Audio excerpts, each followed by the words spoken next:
You've been told self-improvement is always good. That's a lie.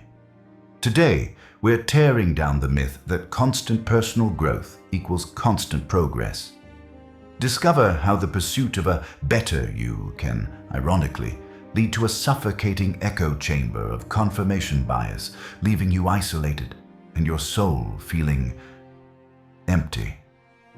It's time to see the hidden cost of endless optimization. Or the camera doesn't open on a sunrise or a mountain peak. Because those are the cliches of a lie we've all been told.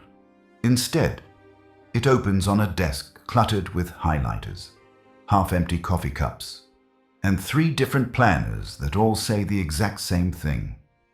There is a specific kind of exhaustion that comes not from doing nothing, but from the frantic, obsessive pursuit of becoming more.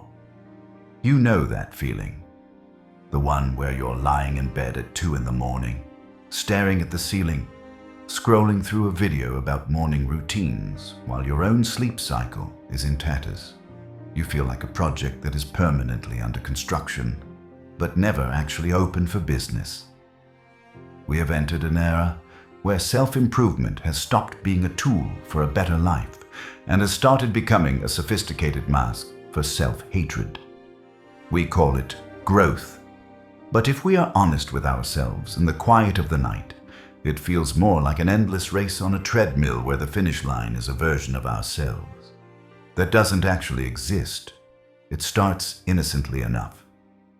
You buy a book because you want to be more productive, or you listen to a podcast because you want to handle your anxiety better. But then, the algorithm notices. Suddenly, your entire digital world is a mirror reflecting back every flaw you didn't even know you had. You're told you aren't waking up early enough. You aren't eating clean enough. You aren't meditating deeply enough. And your mindset is the only thing standing between you and a private jet. It is a slow, insidious erosion of your peace. You begin to view every waking moment as content or optimization time. A walk in the park isn't a walk anymore. It's a Zone 2 cardio session with an educational audiobook playing at double speed. A meal with a friend isn't a connection. It's a cheat day or a social battery drain.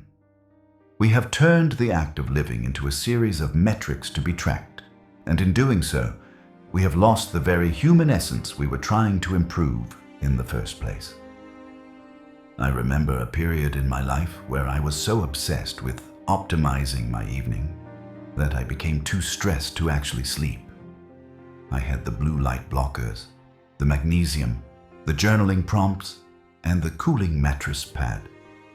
I was doing everything right, yet I felt more brittle than ever.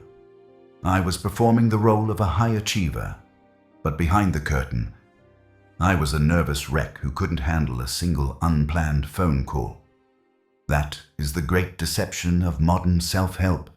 It promises you control in exchange for your spontaneity. It tells you that if you just follow the 10 steps, you will finally be safe from the messiness of being human. But the messiness is where the life is. By trying to fix every corner of our souls, we end up living in a sterile, lonely room of our own making, waiting for a better version of ourselves to show up, and finally start the clock on our happiness. Think about the language we use. We talk about crushing it, leveling up, and hacking our brains. It is the language of machines, not of living organisms. A tree doesn't hack its way to spring. It endures the winter and grows when the conditions are right. But we treat ourselves like software that needs a patch every Tuesday. We become addicted to the feeling of improvement, the dopamine hit of buying a new course or starting a new streak on an app, without ever actually changing the underlying reality of our lives. This is the simulation of progress. It's the reason you can spend 4 hours watching productivity videos and feel like you've worked hard, even though you haven't opened a single document. We are deceiving ourselves into believing that the preparation for life is the same thing as life itself. The danger arises when the search for the best self becomes a permanent escape from the current self. We treat our present lives like a waiting room, a dusty, uncomfortable place we have to endure until we finally lose the weight, make the money, or master the morning routine. We look in the mirror and don't see a human being with a history and a heart. We see a work in progress with a list of bugs to be fixed. This creates a deep, subconscious rift. You're essentially telling yourself every single day that you are not enough to be loved or respected as you are right now. And so, the improvement becomes a form of penance. You work out not because you love your body, but because you are punishing it for not being perfect. You work late not because you are inspired, but because you are terrified of being average.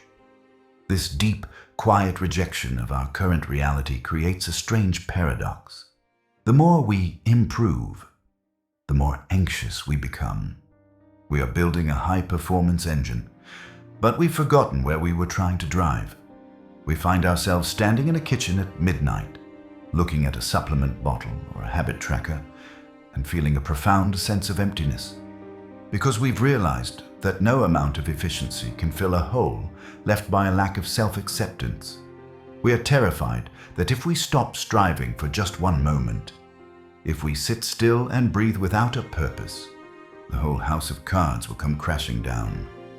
We fear that underneath the routines and the filtered aesthetic of a disciplined life, there is nothing left of the original person we used to be. This is the point where self-deception turns into a form of spiritual claustrophobia. We begin to curate our lives for an invisible audience, or perhaps for a version of ourselves that is a harsh, unrelenting judge. We start to lie to ourselves about why we are doing what we do. We tell ourselves we are waking up at 4 a.m. for clarity, but in reality, we are doing it because we are afraid of falling behind a ghost. We tell ourselves we are networking when we are actually just too afraid to be alone with our own thoughts. The better version of you has become a tyrant, and you have become its most exhausted servant. You are so busy preparing for a future where you are finally fixed that you are missing the only life you will ever actually have. The messy, imperfect, unoptimized one happening right now. So, the question becomes, how do we break the cycle? It begins with a radical, almost terrifying act of honesty. We have to ask ourselves, in the cold light of truth, am I doing this to grow? Or am I doing this because I'm afraid of who I am right now? Transformation doesn't come from adding more bricks to the wall. It comes from realizing that the wall shouldn't be there in the first place. It is the shift from fixing to listening. We must learn the art of the unoptimized day. This isn't about laziness. It's about reclamation. It's the walk where you leave the phone at home. It's the conversation where you don't try to provide value, but simply provide presence. It's the realization that you are not a startup that needs to scale. You are a human being who needs to belong. When you stop treating yourself as a problem to be solved, you finally become a person to be known. The architect doesn't just build structures, he understands the ground they stand on, and the ground of your life is your humanity. Fragile, beautiful, and fundamentally enough. Stop trying to architect a version of yourself that can't feel pain. Instead, architect a life that is wide enough to hold your pain and your joy in the same breath. Drop the hacks. Burn the blueprints that weren't drawn by your own heart. Breathe in the air of the world as it is, not as you want it to be. The moment you stop trying to escape yourself is the moment you finally, truly begin to grow.